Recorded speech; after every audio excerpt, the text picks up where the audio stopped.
नमस्कार। मैं कुसुम Divya welfare society की अध्यक्ष और क्राइम कंट्रोल रिसर्च ऑर्गेनाइजेशन की पंजाब प्रदेश अध्यक्ष। आप सभी को मैं एक चीज़ बताना चाहती हूँ कि जैसे अभी बैरिकेडिंग लगी हुई है, तो उससे हम लोग बड़ा परेशान हो जाते हैं जब भी हम निकलते हैं। वैसे तो मैं कहूँगी कि बहुत ज़्यादा ज़रूरी है जाना पंजाब से दिल्ली, तो आप जाएँ, नहीं ज़रूरी है तो आप ना जाएँ। मैं तो यही सलाह दूँगी। तो क्योंकि मेरा जाना बहुत ज़रूरी था, तो मैं मोहाली से जब गुड़गाँव गई तो मुझे वाक़ई में बहुत ही कठिनाइयों का सामना करना पड़ा। अम्बाला से हम यहाँ से अम्बाला गए तो रास्ते में बैरिकेडिंग थी। हम वहाँ से किसी गाँव से निकल के अपना फिर हाईवे पे चढ़े तो हाईवे से निकले। जैसे ही हम वहाँ शाहाबाद पहुँचे, वहाँ से फिर बैरिकेडिंग लगी हुई थी।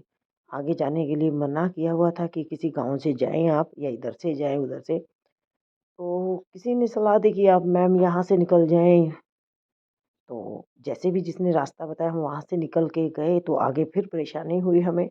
आगे फिर हमें रास्ता नहीं मिला। पूछते-पूछते हम गए, किसी ने गलत बताया, किसी ने ठीक बताया हमें। तो फिर हम कैथल हाईवे पे चढ़े, तो वहाँ से हमने नारनौल हाईवे पकड़ा और जब नारनौल हाईवे पर हम गए तो वहाँ से हम भिवानी भिवानी के पास हम भिवानी में गए वहाँ से और वहाँ से फिर हमने बेरी है, बेरी का रूट लिया और फिर वहाँ से हम पहुँचे गुड़गाँव।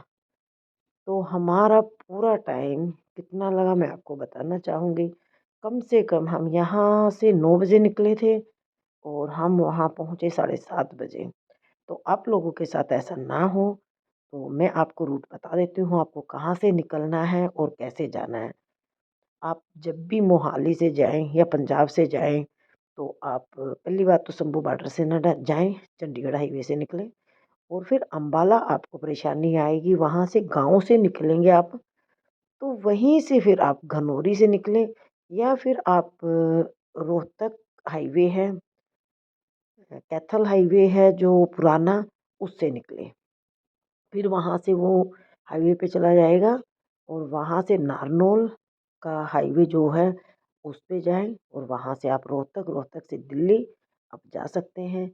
आपको बहुत आसानी रहेगी क्योंकि मैं बहुत परेशान हुई। ये वीडियो मैं इसीलिए बना रही हूँ, मुझे बहुत परेशानियों का सामना करना पड़ा। मेरा कम से कम भी 10 घंटे मुझे लगे वहाँ तक जाने में। जहाँ 5 घंटे में मैं वहाँ पहुँच जाती हूँ, मुझे 10 घंटे लगे और मुझे बहुत कठिनाइयों का सामना करना पड़ा।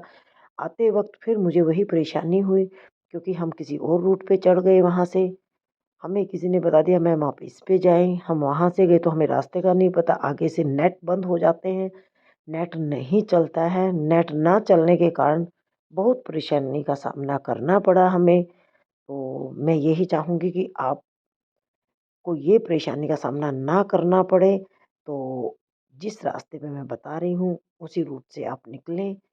आपको आसानी रहेगी और कोई परेशानी का सामना नहीं करना पड़ेगा, क्योंकि वो रूट ही बेस्ट है। क्योंकि बीच में से किसी गाँव से निकलते हैं वहाँ